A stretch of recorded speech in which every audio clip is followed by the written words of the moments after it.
జయశంకర్ భూపాలపల్లి జిల్లా కేంద్రంలో తెలంగాణ రాష్ట్ర ఆవిర్భావ దినోత్సవ వేడుకలు అధికారికంగా అత్యంత ఘనంగా జరిగాయి.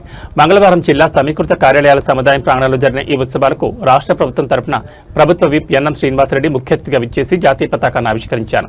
ఈ సందర్భంగా ఆయన మాట్లాడుతూ ప్రజలిచ్చిన శక్తి సామర్థ్యాలతో రేవంత్ రెడ్డి నేతృత్వంలోని ప్రజాప్రభుత్వం సంక్షోభంలో ఉన్న రాష్ట్రాన్ని సంక్షేమం వైపు, విధ్వంసం నుంచి వికాసం వైపు నడిపిస్తోందని స్పష్టం చేశారు. వేడుకల ప్రారంభానికి ముందు ప్రభుత్వ విప్ ఎన్ఎం శ్రీనివాసరెడ్డి జిల్లా కేంద్రంలోని అమరవీరుల స్తూపం వద్ద పూలమాలలు వేసి శ్రద్ధాంజలి ఘటించారు. అనంతరం ఐడీఓసీ కార్యాలయం చేరుకున్న ఆయనకు జిల్లా కలెక్టర్ రాహుల్ శర్మ, ఎస్పీ సిరిశెట్టి సంకీర్త్ గౌడ్ పుష్పగుచ్చాలు అందించి ఘనస్వాగతం పలికారు. సాయుధ పోలీసులు గౌరవవందనాన్ని స్వీకరించిన అనంతరం మువ్వన్నెల జెండాను విప్పి ఎగురవేశారు. ఈ సందర్భంగా జిల్లా ప్రజలను ఉద్దేశించి మాట్లాడిన ఆయన పాలనలో పారదర్శకత, జవాబుదారీతనం తీసుకురావడమే కాంగ్రెస్ ప్రభుత్వ ధ్యేయమన్నారు. పాలనా సంస్కరణలో భాగంగా మార్చి 6 నుంచి జూన్ 12 వరకు 99 రోజుల పాటు చేపట్టిన ప్రజాపాలన ప్రగతి ప్రణాళిక ద్వారా అధికారులు నేరుగా ప్రజల వద్దకే వెళ్లి సమస్యలు పరిష్కరిస్తున్నారని, ఇందిరమ్మ ఇండ్లు, ఉపాధి కల్పన, నాణ్యమైన విద్య, వైద్యం చిట్టచివరి లబ్ధిదారులకు అందుతున్నాయని వివరించారు. అలాగే రాష్ట్రంలో రహదారి భద్రతను పటిష్టం చేసేందుకు అలైవ్ అరైవ్ వంటి వినూత్న కార్యక్రమాలను అమలు చేస్తున్నట్లు విప్ తెలిపారు. గత ప్రభుత్వ హయాంలో పేరుకుపోయిన మొండి బకాయిలు తీరుస్తూనే మారుమూల గ్రామాలకు రోడ్లు, మంచినీరు, తాగునీటి వసతులను కల్పిస్తున్నట్లు వివరించారు. మహిళలకు, రైతులకు, నిరుద్యోగులకు మరియు దివ్యాంగులకు సంక్షేమ పథకాల ద్వారా కోట్లాది రూపాయల చేయూతను అందిస్తున్నామన్నారు. ఈ సందర్భంగా జిల్లా సమగ్ర అభివృద్ధికి సహకరిస్తున్న స్థానిక భూపాలపల్లి ఎమ్మెల్యే గండ్ర సత్యనారాయణరావు, పక్కనే ఉన్న ములుగు ఎమ్మెల్యే, రాష్ట్ర మంత్రి ధనసరి సీతక్క, మందని ఎమ్మెల్యే, రాష్ట్ర ఐటీ శాఖ మంత్రి దుద్దుల శ్రీధరబాబుల సేవలను ఆయన ప్రత్యేకంగా కొనియాడారు. ఈ ఘనమైన వేడుకల్లో మంత్రులు సీతక్క, శ్రీధరబాబుతో పాటు అదనపు కలెక్టర్లు అశోక్ కుమార్, విజయలక్ష్మి, ఏఎస్పీ నరేష్ కుమార్, ఆర్డీఓ హరికృష్ణ, గ్రంథాలయ చైర్మన్ కోట రాజబాబు, మున్సిపల్ చైర్మన్ బొర్రా కొమరయ్య మరియు వివిధ శాఖల జిల్లాధికారులు పెద్ద సంఖ్యలో పాల్గొన్నారు.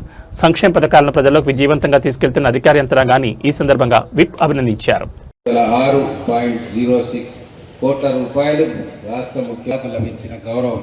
ఈ పథకం ద్వారా మన జిల్లాలోని 1,17,950 మంది రైతులకు 96,63 ఆర్థిక సాయం అందించాం.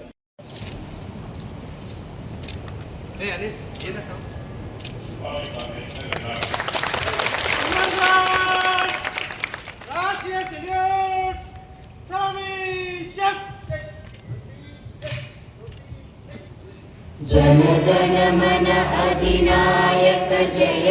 5,520 మంది లైసెన్స్డ్ సర్వేయర్లు సేవలను అందిస్తూ ఉన్నారు. దీనితో రైతుల సమస్యలకు త్వరితగతిన శాశ్వత పరిష్కారం అందిస్తూ ఉన్నారు. ఇందిరమ్మ ఇల్లు, ప్రతి కుటుంబానికి సొంత ఇల్లు ఉండడం పేదవారి ఆత్మ గౌరవానికి చిహ్నం.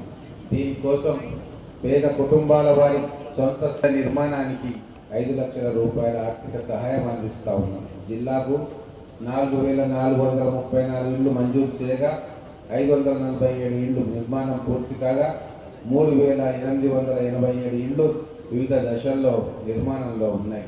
నిర్మాణం చేపట్టిన లబ్ధిదారులకు ప్రతి సోమవారం నిధులను పంట పెట్టుబడికి రైతు భరోసా పథకం ద్వారా సీజన్కు ఎకరాకు 6,000 చొప్పున 2 పంటలకు సంవత్సరానికి 12,000 రూపాయల ఆర్థిక సహాయం అందిస్తూ ఉన్నారు.